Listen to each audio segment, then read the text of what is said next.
Hi friends అందరికి good night. ఏం చేస్తుర్రు అందరూ? ఇగో చూసిరా అక్క వాళ్ళైతే పూరీలు చేస్తుర్రు. ఎందుకంటే ఎన్ని చెప్పక్క? ఎందుకంటే మా చెల్లి అయితే రేపు పోతుంది అనమాట. ఇక పండుగ చేసుకోలేదు కదా, ఇప్పుడైనా చేసుకుందాం అని చెప్తే పూరీలు అయితే మా చెల్లి కోసం చేస్తున్నాం. అదే ఇంకొక రీజన్ కూడా ఉంది, అది చెప్పాలో వద్దో నాకు తెలియదు. ఇక అక్కడికి చెప్పిన మరి. కన్ను దగ్గర పురుగు వచ్చిందా? ఇలా కన్ను దగ్గర పురుగు పడుతున్నాయి బాగా. ఇగో నైట్ అయితే పూరీలు అక్క చేస్తుంది, చిన్నోడు అయితే పూరి కాలుస్తుండు.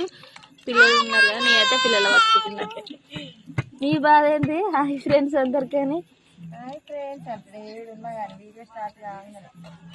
మీకు ఎంత మందికి పూరి అంటే ఇష్టమో కామెంట్ చేయండి మరి. బాయ్ చెప్పుర్రి. బాయ్ మరి.